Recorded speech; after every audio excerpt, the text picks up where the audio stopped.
Hola, hola, Alcides. Ya Sí, estamos con el claro, invitado, el doctor Esteban Ron.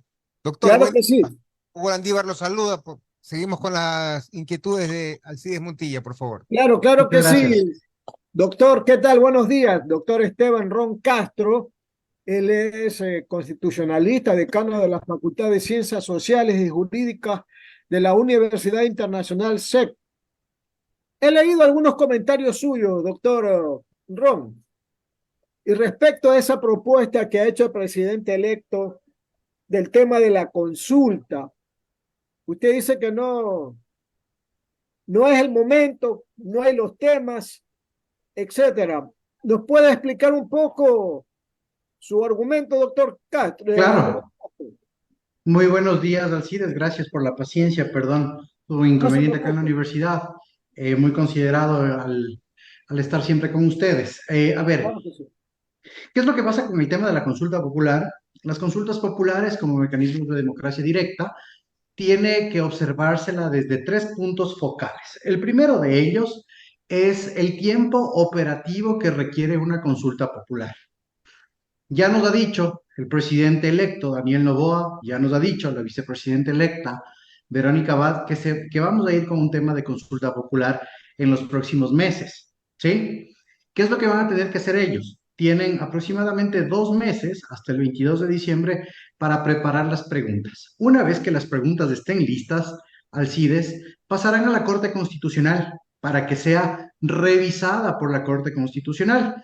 Y en primer lugar, lo que va a hacer la Corte Constitucional es hacer una determinancia de si es un referéndum o es una consulta popular, cuál es la vía a través de las cuales se van a operativizar estos. Y después de esto, pronunciarse sobre la constitucionalidad.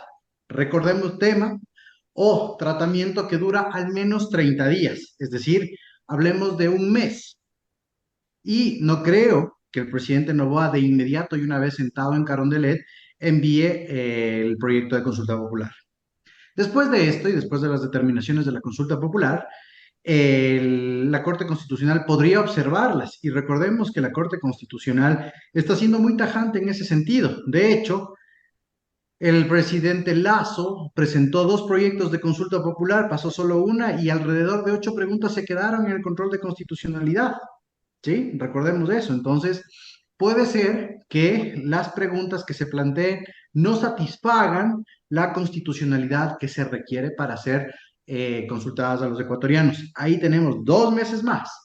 Después de esto, la operativización de la consulta popular son 180 días, es decir, 6 meses entre la movilización de recursos, planificación del CNE. Si sumamos todo esto y digamos que lo hacemos en un proceso express, la consulta popular tendría que salir a medio año del 2024, cuando ya ha sido convocado, ojo con esto, Alcides, cuando ya ha sido convocado Proceso el nuevo electoral. proceso electoral para 2025, ¿sí? Yo no estoy, y eso tengo que decirlo muy en claro, en desacuerdo con la activación de un mecanismo de democracia directa, porque finalmente el pueblo, los electores somos quienes nos vamos a pronunciar sobre eso, pero que sea utilizado como una herramienta de legitimidad o de legitimación de un gobierno, me parece que estamos en desacuerdo. De hecho, ya lo utilizó el presidente Lazo y ya vimos cuál es el resultado. Ahora, puede darse un caso, este es otro de los escenarios de Alcides, en el cual el presidente Daniel Noboa, el día que se sienta en Carondelet, envía las preguntas a la Corte Constitucional. ¿Se podrían acelerar los tiempos? Sí, pero nuevamente estaríamos hablando de que en el mes de abril del 2024 la consulta popular sería efectiva. Y ojo con un tema, los resultados, ¿sí? De cualquiera de las cosas que nos sean preguntados en el país son de inmediata aplicación, pero muchos de estos podrían devenir en reformas o enmiendas constitucionales que se tienen que tramitar en la Asamblea, lo cual dura 6 meses más y se acabó el gobierno de Daniel Noboa. Entonces, por eso creo que es improcedente una consulta popular en este momento. Otra cosa, la consulta popular al CIDES la activó Verónica Abad el día de las elecciones, ¿sí? Después de recibir los resultados. Tenemos un hilo de ideas de qué es lo que se quiere consultar.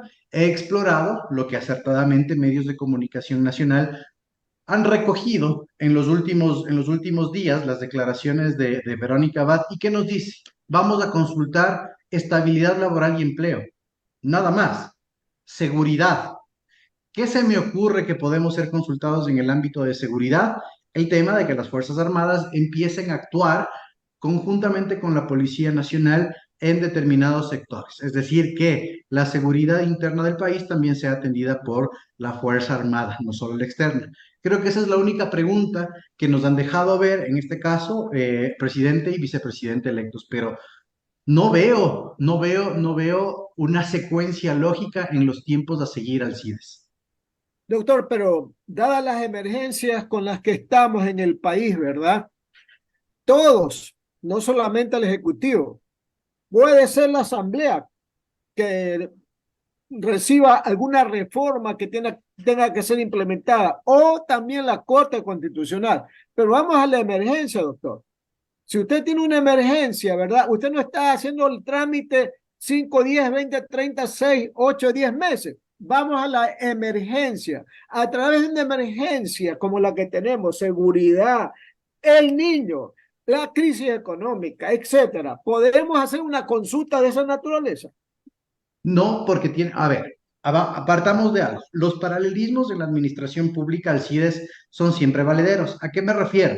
Que al mismo tiempo que el presidente electo empiece a atender todas las vicisitudes, y coincido con usted, estamos en un estado de emergencia generalizada, no constitucional ni declarada, sino el Ecuador es una emergencia, ¿sí? Estamos a punto de una implosión por el tema de seguridad. Yo creo muchísimo en los paralelismos de la administración pública. ¿A qué me refiero con esto? Que por un lado el presidente Noboa puede empezar a actuar en temas de seguridad.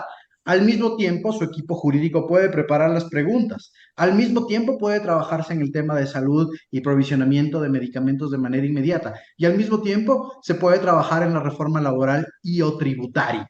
¿Sí? Entonces, paralelismos. Lo que se tiene que hacer, y al menos, ¿qué es lo que nos dice la teoría en ese sentido? Que la priorización de necesidades desde el momento número uno es la que tiene que ser elaborada por la agenda gubernativa del presidente de la República.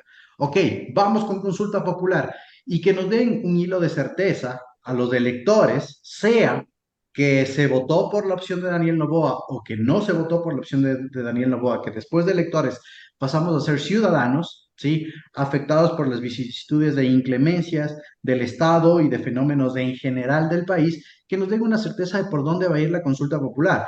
Yo creo que el presidente y vicepresidenta electos se han cuidado en este sentido, porque si no empezaríamos con un tema de especulación de las líneas a ser tratadas en la consulta popular. ¿Y qué es lo que pasa? Te genera, Alcides, una desaceptación del mecanismo antes, inclusive de ser presidente de la República, posesionado. Entonces, se están cuidando mucho en eso. Nuevamente, yo hablo sobre el tema de los plazos y términos que establece el sistema jurídico ecuatoriano para llevar a cabo una consulta popular, que lamentablemente pueden ir en contra de otro tipo de estrategias gubernativas, como tú bien dices, que requieren de acciones emergentes. Las 9 de la mañana, 42 minutos, Radio Atalaya y su programa de opinión política, Punto de Vista. Dialogamos con el doctor Esteban Ron, constitucionalista. Las preguntas de mi compañero y amigo, el licenciado Julio Ayala Serra. Adelante, Julio. Gracias, doctor Ron, mucho gusto de saludarlo. Usted decía que sería un riesgo a lo mejor que la ciudadanía conozca las preguntas que se podrían plantear en una consulta popular, pero ¿no sería todo lo contrario, que mejor de una vez se las conozca para que ya en el momento en que se posesione él sepa qué es lo que va y qué es lo que no va? ¿No sería mucho mejor una cosa de esas? De acuerdo, no hablo de un riesgo de carácter nacional ni un riesgo dentro de las estrategias de gobierno, ¿sí? ¿Qué es lo que sucede cuando se adelantan las consultas populares o cuando se especula sobre las preguntas, Julio? Que la opinión pública se exacerba, ¿sí? ¿Y qué es lo que puede suceder? ¿Qué es lo que trae una consulta popular? Aparte de los defectos jurídicos, aparte de los defectos políticos, trae efectos sociales. ¿Qué tipo de efectos sociales? De aceptación o desaceptación de un candidato o un gobernante. De hecho, las consultas populares han sido utilizadas previamente como mecanismos de legitimación de gobernantes, Moreno, Correa, etcétera, hacia atrás, e inclusive el presidente Lazo con una fallida. Ahora bien, La certeza a la que usted hace referencia, a la que debemos tener y tenemos derecho todos los ecuatorianos para saber qué es lo que se va a consultar, va a venir dentro del propio proceso de consulta popular. Pero creo que adelantarse en este momento no es estratégico porque le puede jugar en contra de la aceptación y del propio inicio del periodo gubernamental. ¿Por qué? Porque el nuevo presidente él ha anunciado que va a empezar inclusive con agenda de trabajo empezó el día de ayer. Él tiene que hacer la agenda nacional y hacer una priorización. ¿Qué pasa si dentro de esa ganancia que él tuvo con la aceptación de la mayoría del pueblo ecuatoriano hay una disquisición o hay un rompimiento? Su popularidad inicial, su legitimación natural de inicio de gobierno se puede ver afectada y eso podría afectar los resultados de la consulta popular. Ejemplifiquemos, Julio. ¿Qué pasó con Guillermo Lasso? La consulta popular la anunció desde el balotaje, ¿sí? Dijo que es la acción inmediata. La esperábamos a diciembre del 2021. No se ejecutó en diciembre del 2021 y la vino a ejecutar en 2023, ¿sí? ¿Y qué es lo que pasó? Hubo un desgaste de temas, hubo un desgaste de la figura institución política consulta popular, hubo un desgaste del proponente, hubo un desgaste del equipo jurídico, hubo un desgaste de quienes estuvieron detrás de esa consulta y que en detrimento de quién fue todo esto, en detrimento del gobernante. Entonces creo que más que irnos por el tema de la certeza que la vamos a tener como ecuatorianos, creo que en este caso presidente y vicepresidente electos han anunciado una posible consulta popular, pero los temas irán dándose poco a poco y una vez que se sienten en carondelet. Seguramente le pasará lo de Lazo, seguramente presentará, porque acuérdese que ahora solo tiene 18 meses y si no hace la consulta popular como ofreció, ese será su primer desgaste, su primer desgaste. Tiene que hacerla porque lo ofreció. Y la gente, los ecuatorianos, tenemos que estar conscientes de que la debe hacer. Y yo, de presidente de la República, el primer día que me posesiono, ese día anuncio la consulta popular, porque cuando ya esté desgastado en un país que, como usted mismo y Alcides han confirmado, está en una crisis tremenda, esperar a que esa crisis me golpee, esperar a que yo me deteriore para presentar una consulta popular es ya ir al fracaso de una vez. Yo particularmente discrepo, lógicamente, con todo el respeto hacia sus pensamientos, pero yo particularmente ahora anunciaría los temas para ir viendo cuáles podrían quedar y cuáles se podrían desechar. Cosa que cuando llego a la presidencia, señores, estos son los temas de la consulta popular, los otros han sido descartados porque no tienen consenso. Pero si va a esperar desgastarse, cuando los presente, oiga, este presidente corre el riesgo de desgastarse en el primer mes, porque han generado tantas expectativas, doctor Ron, y a eso quiero llegar. ¿Por qué para ser candidato hay que ofrecer tanto cuando se le debería decir al país la verdad? Han ofrecido tanto en un país en crisis que no sé cómo van a cumplir. ¿Usted cree que se puede cumplir todo aquello que han ofertado? Me refiero a los dos candidatos, ahora pues ya hay uno solo, pero ¿usted cree que podrá cumplir el señor Noboa con todo lo ofertado en 18 meses? Yo creo que lo que van a hacer en este caso, y contestando a la pregunta, Julio, ¿por qué se ofrece tanto? Porque lamentablemente en el Ecuador estamos ante un esquema de polarización, ¿sí? Que es la primera variable a ser analizada, es decir, o es blanco o es negro, o es correísmo o es anticorreísmo, ¿sí? Entonces, cuando uno tiene una polarización en la cual el votante elige sobre las emociones, no sobre un proceso de racionalidad mínima, se tiene que ofrecer para que el lector reciba eso dentro de sus emociones. Segunda, el tema de las democracias latinoamericanas inestables que tenemos un régimen, y hablo de régimen prácticamente populista, es decir, que el lector va a escuchar lo que quiere escuchar. Si es que decimos, por ejemplo, en palabras de Luhmann, es lo que se queda, no lo que se dice. Entonces, se empieza a adecuar un discurso estrictamente electorero y ahí es cuando se infla, ¿sí? Se infla el tema de las ofertas populistas, que no es lo mismo que el plan de trabajo.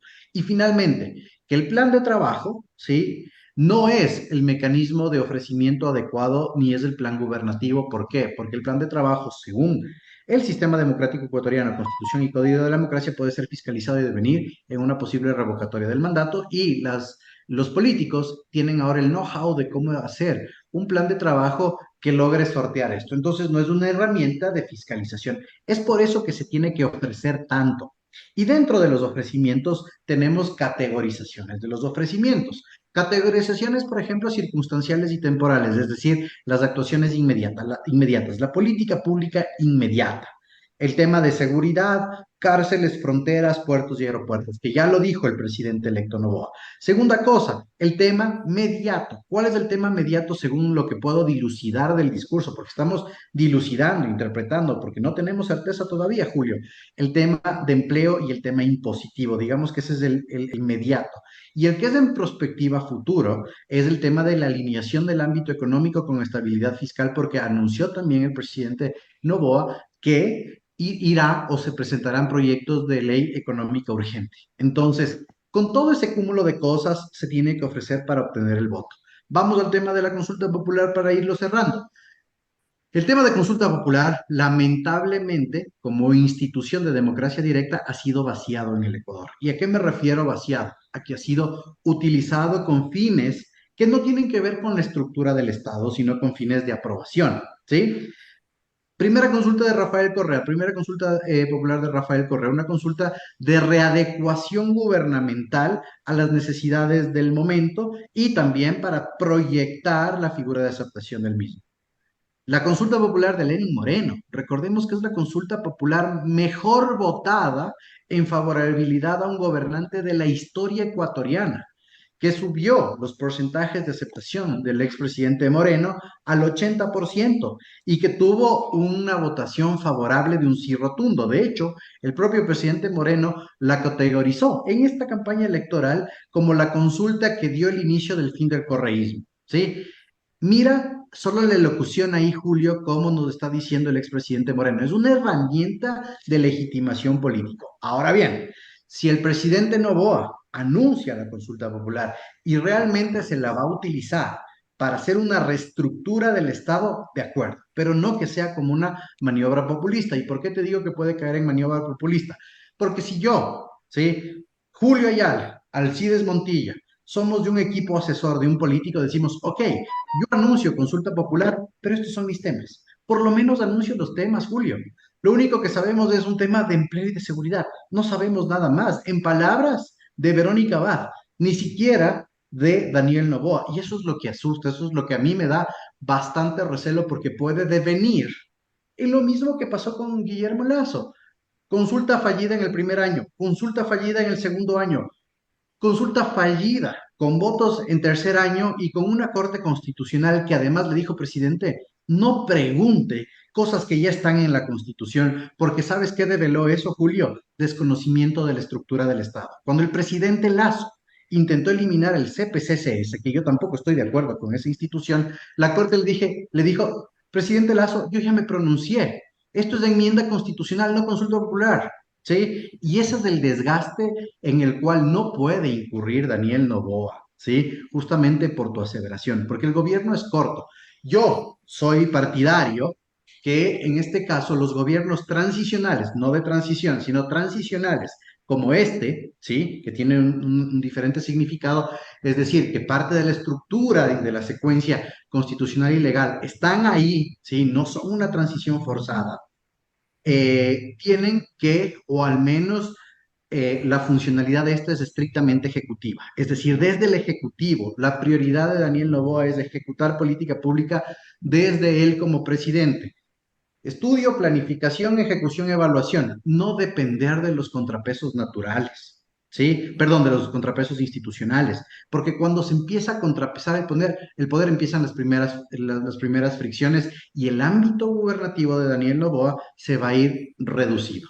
Y el riesgo, y con esto cierro esta parte, es que la consulta popular revele el desconocimiento del funcionamiento del Estado que posiblemente lo pueda tener, no digo Daniel Noboa, el proyecto de ADN, como le pasó a Guillermo Lazo.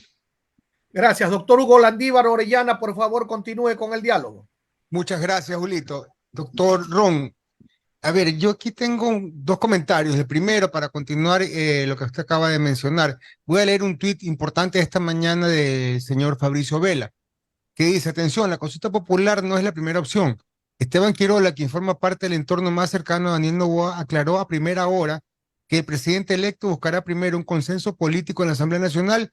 Si se logra la consulta, sería innecesaria, si se logra este consenso, ¿no? A la víspera, la vicepresidenta electa, Verónica Abad, anunció con certeza el plebiscito para los primeros 100 días de gobierno y hasta los posibles temas.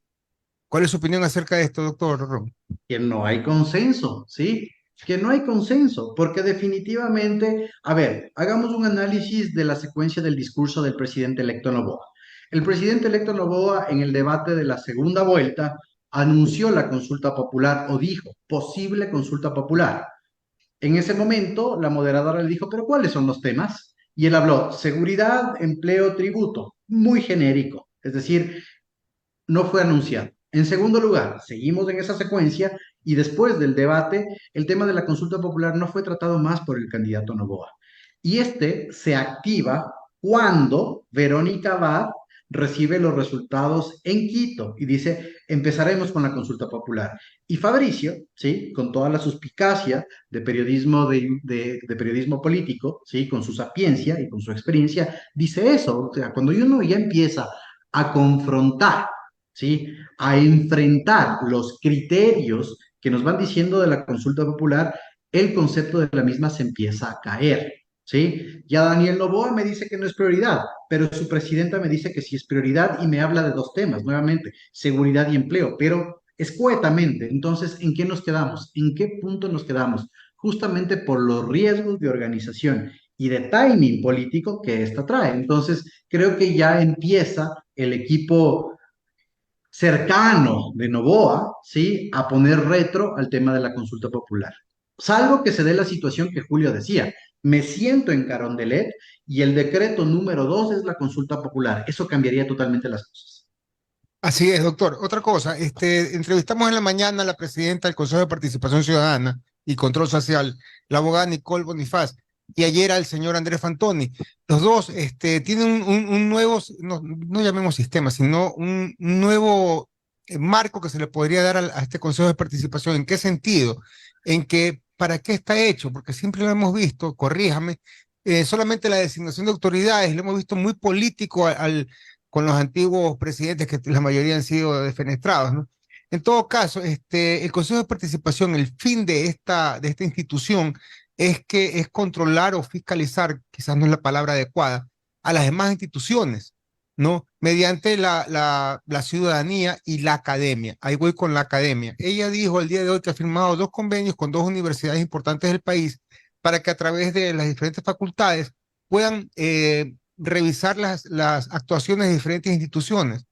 ¿Cómo ve usted este sistema que realmente para eso funciona este organismo del Estado? Temo decirlo que pueden ser intenciones que no van a llegar a ningún efecto inmediato, ¿sí? ¿Por qué? ¿Cuáles son las 3 funciones que tiene el Consejo de Participación Ciudadana? Número 1, designación de autoridades vía concurso. Número 2, designación de autoridades vía sugerencia del Ejecutivo o a través de sistemas no concursales. Estamos hablando de ternas o en representación. Número 3, el tema de esta función que está intercalada no solo con otras autoridades del Estado, sino con autoridades de la propia función de transparencia, que es la fiscalización y el control, ¿sí? Tiene Correcto. funciones que se cruzan con la Contraloría General del Estado, ¿sí? Tiene funciones que se cruzan con la Fiscalía en el tema investigativo, porque recordemos que el CPCCS también puede investigar, pero no judicialmente, sino hacer investigación documental ante denuncias de corrupción, ¿sí? El tema de fiscalización del erario o del gasto público y de la correcta administración le corresponde a la Contraloría General del Estado. Entonces, estas competencias cruzadas del CPCCS con otras instituciones de la propia función de transparencia hacen que se vean mermadas, ¿sí? Lamentablemente, la historia nos viene diciendo que el CPCCS lo que tiene que cuidar son los regímenes concursales. Ahora, como usted bien lo señala, la nueva presidenta y vicepresidente del Consejo de Participación Ciudadana creo que tienen que hacer una priorización de agenda de esa institución. ¿A qué me refiero con esa priorización de agenda que es tan importante y que además no requiere ni diálogo? es destrabar los concursos existentes, ¿sí? Contraloría General del Estado, Consejo Nacional Electoral y Defensorías. El Consejo Nacional Electoral, por más buenos resultados que nos ha dado y que nos ha dado certeza en los procesos electorales, este octubre sus consejeros van a cumplir 2 años en prórroga de funciones. 2 años, ¿sí? 2 años en prórroga de funciones. Y otra cosa más, De la prórroga de la prórroga. sí, la prórroga de la prórroga, de seguro. Pero además, ¿qué es lo que va a pasar? El periodo constitucional de consejeros del CNE es 6 años que se acaban en el 2024. Nos vamos a cruzar Correcto. con los dos concursos. Entonces, creo que la priorización son concursos transparentes, adecuados y que si se los va a frenar vía constitucional con garantías como acciones de protecciones, el CPCCS defienda dichos concursos, ¿sí? Y que no se presten para la maniobrabilidad política. Por eso te digo que esos convenios que se realizan interinstitucionalmente o inclusive con la academia deberían propender a fortalecer paralelamente el tema de denuncia, fiscalización, de acuerdo, pero dentro de la estructura política organizacional del Estado, no política, política organizacional, es decir, cumplimiento de funciones y atribuciones, CPCCS, a destrabar los concursos. Gracias, doctor. Continuamos con Noemí. Doctor Esteban Ron, muy buenos días, gusto tenerlo en estos micrófonos. Noemí Ceballos le saluda. Volviendo al tema de la gobernabilidad, hay varios asuntos que urgen en el país, tema seguridad y entre otros, tema de déficit fiscal, para lo cual eventualmente va a tener que el presidente electo tender, digamos, puentes para poder lograr mayoría en la asamblea digamos, no generar esa oposición. ¿Qué cree usted que debería ser diferente el presidente actual para evitar lo que pasó en el gobierno anterior? Recordemos que el gobierno anterior, ante una necesidad de recaudación, solo aprobó una ley de carácter tributaria y luego tuvo que gobernar a través de decreto ley. ¿O usted cree que, o sea, el temor como ciudadano me refiero es que no caigamos en lo mismo? ¿Qué debería ser diferente el presidente electo? El temor de los ciudadanos, Noemí, es más tributos. Partamos desde ahí, ¿no es cierto? Desde esa Bueno, lógica. El temor del ciudadano común y corriente son más tributos, que el sistema de beneficios tributarios sea reducido y el tema del crédito tributario sea reducido. Eso es el temor de todos nosotros y nuevamente un temor histórico que es que los tributos no sean progresivos, sino sean focalizados y que beneficien a grandes empresas económicas. Ese es el temor generalizado. ¿Qué es lo que se requiere en este proceso gubernativo que va a tener Daniel Noboa? Como tú bien señalas, estabilidad fiscal. Estabilidad, ¿sí? Y la estabilidad no es lo mismo que compensación fiscal, porque la compensación fiscal es a lo que atendió el presidente Lazo, es decir, pongo más tributos, quito aquí, subo acá y demás, y compensó la fiscalidad. La estabilidad es hacer los movimientos necesarios para que el régimen fiscal se mantenga. A eso tenemos que ir como país, como ecuatorianos. Claro que llegar a la estabilidad fiscal representa cambios, ¿sí? Pero en este momento creo que de acuerdo a los niveles de popularidad que tiene Daniel Noboa, no se va a arriesgar a un cambio que afecte directamente a un elector, sino que progresivamente vaya afectando, ¿sí? Sectorizadamente a empresariado, a regímenes internacionales y demás para lograr la estabilidad. Creo que esa es la diferencia. No compensar, sino lograr una estabilidad normal. Ok, eso en cuanto a estrategia y definitivamente él le anunciaba en su plan de gobierno reducir la tarifa de impuesto de renta a sociedades al 22%, es 25%, y en algún momento mencionó subir impuestos para personas naturales, lo cual fue algo gravísimo del gobierno anterior y que, como usted mismo lo mencionaba, doctor, hicieron luego la compensación, ¿no? Luego vía decreto, emitieron otra ley como para poder equiparar ese primer impacto. Pero Así es. hablando a la asamblea, ¿cree usted que va a conseguir esos lazos que él necesita o esa construcción de puentes para poder aprobar leyes o va a tener que ir por el lado de mandar a través de decretos ejecutivos lo que se pueda hacer, evidentemente, ¿no? Creo que va a ser una mixtura de las dos cosas porque Noemí, la Asamblea Nacional va a estar cruzada con un pare frente a ella. ¿Por qué? ¿Cuáles son las dos actividades que tiene la Asamblea Nacional como preponderantes? Número uno, la producción legislativa. La producción legislativa ordinaria u orgánica que pueda tener la Asamblea Nacional toma por ley codificada entre 9 y 14 meses. Es decir, tener una nueva ley muy complejo, ¿sí? Se pueden hacer reformas de acuerdo y nos vamos a ir al tema de fiscalización a través de juicio político, que también es una figura que está desgastada, vaciada y aminorada en el Ecuador. Daniel Noboa ha anunciado, sobre la base de esa coyuntura con la Asamblea, que enviará leyes con carácter económico urgente, ¿sí? Y ahí se va a activar la correlación con la Asamblea. Con la primera ley con carácter económico urgente se va a activar esta relación y se va a dar el primer hilo tensor entre Asamblea y Ejecutivo, es decir, esa primera válvula de presión para ver cómo se alinean las relaciones dentro de la Asamblea. Todo lo que suceda antes, una posible coaligación entre Construye y ADN, el Partido Social Cristiano por ahí pululando un poco y Pachacutic fluctuando, no lo vamos a ver hasta que haya un primer dardo, ¿sí? A través del cual haya una presentación. Entonces, yo creo que la relación se va a basar en eso, en leyes de carácter económico urgente que pueda proponer Daniel Noboa. Y Daniel Noboa ha anunciado varias leyes, ¿sí? Con carácter económico urgente y que en ese sentido va a requerir de los buenos lazos en la Asamblea, sí, pero el primer hilo tensor va a ser el primer proyecto de ley que logre modificar en alguna circunstancia y veremos también la posición de la Asamblea sobre la representación popular. Es decir, va a estar favorablemente cerrada hacia la posición de los ciudadanos o favorablemente hacia una posición que no sea la ciudadana. Doctor, una pregunta solamente para aclarar también para los que nos están escuchando. Las leyes de carácter económico urgente se puede discutir una a la vez y el periodo se acorta, ¿correcto? Las 30 leyes con carácter económico urgente, una vez presentada por la iniciativa del presidente de la República y calificada como económico urgente por el CAL. sí, por el CAL, por el Consejo de Administración Legislativa, y una vez que se determine unidad de materia y solo, es decir, unidad me refiero a que sea una sola materia, ¿sí? Y que solo trate un tema después de la calificación, tiene un tratamiento expedito en la Asamblea de 30 días.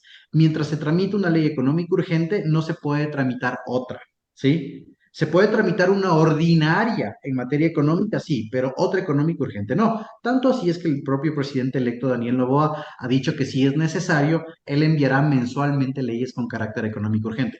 Recordemos que él fue, ¿sí? Quien en la comisión respectiva trató la primera ley con carácter económico urgente que presentó el presidente Lazo, ¿sí? Que se cayó esa ley, de acuerdo, pero Daniel Noboa tiene sapiencia en el manejo de ese tipo de leyes, que ese es un plus que tiene su presidencia. Claro, es un No, punto, sabes es un que hay punto manejo, positivo, es sí, verdad. es un punto positivo para la administración de estas leyes. De hecho, usted que mencionaba en el 2023, en el 2022 se declaró de inconstitucional una ley, justamente porque no respetó el principio de materia. Fue una ley que se publicó en el 2011 Así y es. los efectos están prorrogados hasta diciembre 31 del 2023. Y dentro de ellas es el hecho de que el ISD se estableció al 2%, el ISD que es el impuesto a la salida de divisas, que es uno de los cuatro principales impuestos de recaudación. Entonces, a partir del 1 de enero tenemos impuesto ISD al 2%, que Al es un 2%. que tiene que ver para la recaudación de la caja fiscal. Y no solo eso, recordarás tú, Noemí, y quienes nos ven, nos escuchan también, de esta ley macro que la propuso Guillermo Lazo, que tenía que ver con zonas francas, tributario, con reactivación, inclusive cambio de esquemas. Le decía reactivación económica, pero era cambio de esquemas de contratación laboral, ¿sí? Que esa se quedó y no fue calificada con carácter económico urgente y tampoco fue calificada como unidad de materia. Entonces, pero después, la única ley que sí pasó a tratarse con carácter económico urgente fue cuyo ponente e informe fue encargado Daniel Noboa, ¿sí? Que se quedó en votos, se cayó en el debate al final, sí, de acuerdo, porque las circunstancias políticas fueron otras, pero el manejo de leyes económico urgentes es de eso. La premisa básica es unidad de materia, ¿sí? Una sola materia, una sola ley tramitada al momento por 30 días dentro de la Asamblea, ¿sí? Y que además haga referencia al tema de estructura económica interna o externa del país. Mira lo que pasó con los últimos decretos leyes del presidente Lazo, que si bien no son con carácter económico urgente, fueron a la Corte Constitucional y la Corte le dijo, por ejemplo, el tema de zonas francas, esto no es reactivación económica, esto es otra materia. La Asamblea hará un símil en ese sentido, sin control de constitucional, pero en unidad de materia. De acuerdo, muchísimas gracias, doctor. A ustedes. Muchísimas gracias, doctor Esteban Ron, por estar con nosotros. No sé si Alcides tiene alguna otra inquietud adicional para Esteban, que la verdad es que es muy claro en todas sus expresiones y respuestas. Don Alcides. Doctor Ron, hoy hay una reunión muy importante en Carondelet entre el presidente que ya va a salir y el que va a entrar. No es una reunión común ni normal, es una reunión muy trascendental porque el que llega va a saber qué le está dejando en algunas materias y podremos conocer a quienes acompañan al presidente electo, que esos van a ser sus principales colaboradores. Por ejemplo, tenemos que saber quién es el ministro de Energía, que es el más vital de los miembros del gabinete, porque la energía y el petróleo y minas es el que da el dinero para que funcione este Estado. También va a ir el ministro de Finanzas, es probable. Va a ir de repente el secretario de la Administración, doctor Ron. Entonces, ¿qué importancia le da usted a este tipo de reuniones? A ver, son reuniones de inicio, pero no dejan de ser protocolarias, Alcides, ¿sí? Es decir, que inclusive la gente que acompañe al presidente electo Noboa no puede ser la gente que llegue a la parte final del staff. ¿Y por qué te digo esto? ¿Sí? Ya nos pasó en el Ecuador. Cuando se dio la transición Lenin Moreno, Guillermo Lazo, ¿sí? Guillermo Lazo encargó esa transición a personas que finalmente no fueron parte de su staff ministerial. Unas sí, otras no, ¿sí? Pero es importante porque vamos a ver las primeras caras que van a acompañar a Daniel Noboa. ¿Y para qué es importante esto? En primer lugar, para hacer un escrutinio público, es decir, ver en quién se va a apoyar Daniel Noboa para que eso dé o tranquilidad o exacerbación. Y en segundo lugar, para poder hacer una prospectiva de cuál es la visión de Estado de ellos. Ojo, no ideologías ni nada de eso, ¿no? ¿Cuál es la visión de Estado? Y las transiciones, imagínate que va a ser una transición o un gobierno transicional. Suena semántico, pero es así. ¿Sí? O a saturación semántica, pero es así.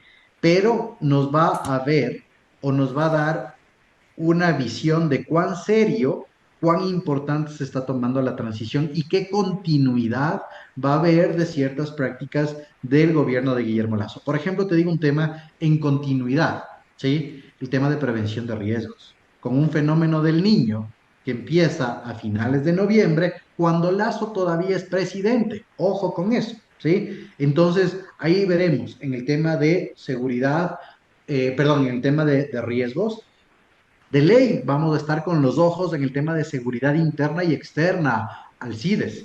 Producción sumamente importante, ¿sí? Como tú dices, sectores estratégicos no solo porque de ahí viene el dinero del Ecuador, sino por el tema del Yasuní, el cambio en la matriz productiva que viene de la consulta popular del Yasuní es sumamente importante, ¿sí? Y las relaciones internacionales. Creo que esos son los 5 ejes a considerar en este punto. Las 10 de la Gracias, mañana. doctor. A ustedes, gracias, me han tomado la lección el día de hoy. Muchos temas, muchos temas a tratar. Oiga, que aquí, Pero vengo de clases, así que vengo preparado. es que aquí tenemos, vea, un abogado constitucionalista, profesor, tenemos aquí una experta CPA, auditora. En impuestos, por eso le preguntaba sobre las Se leyes. notaba el conocimiento de Noemí, sí. Totalmente, tenemos un periodista, pero de fuste, de esos de redacción como Alcides Montilla, y un analista, comentarista político y maestro de muchísimos años, que ha sido político como el licenciado Julio Ayala. Entonces, la delantera es fuerte, pues, doctor. Sí, es fuerte. Sí, sí, sí. Más fuerte que la del debate a los propios candidatos, creo. Pero, Tratamos de hacerlo menos más entretenido. sí, pero siempre será un gusto acompañarlos. Gracias por la invitación. Gracias. Una última inquietud breve. En el calendario que lo presentó el CNE, se dice que del 1 al 8 de diciembre se entregarán las credenciales de los asambleístas y que luego de eso tendrá 10 no sé si es correcto, tendrá 10 días una vez que elija a sus autoridades la asamblea para llamar al presidente y posesionarlo, al presidente electo. Sí, a ver, lo que determina la Constitución de la República del Ecuador, que en ese caso no se puede aplicar, es que la posesión del presidente de la República es el 24 de mayo y la Asamblea tiene que tomar posesión y tener la primera reunión autoconvocada para la selección de las tres primeras autoridades, ¿sí? Para posesionar al presidente de la República 10 días antes. Entonces, si es que hay una entrega de credenciales de escala nacional la semana del 8 o se termina el 8 de diciembre, una vez entregadas todas estas, inclusive les digo algo que también se está especulando, así no se hayan entregado todas las credenciales porque ya nos ha pasado en el país que los asambleístas que representan a los ecuatorianos en el exterior, es decir, de las tres circunscripciones, no han logrado venir al país todavía, igual con una mayoría simple, se puede posesionar la asamblea, autoconvocarse y posesionar al presidente. Así que no es y eso vale aclararlo, un requisito indispensable que todos los asambleístas estén porque previamente ya ha sucedido. Pero sí, son 10 días entre un acto y el otro. Perfecto. Entonces, es para tener claro de que para Navidad o poquito antes quizás estará sesionado el nuevo presidente. Entre 22 y 23. 22 y 23, como dice Sí, correcto. el doctor. Sí. Muy bien, le queremos agradecer. Que tenga un muy buen día. Excelente día a ustedes también. Gracias por la invitación. Y una mejor tarde si Buen que día. gana la selección. Ojalá así sea. Ojalá. Nos vamos a ir a la pausa comercial.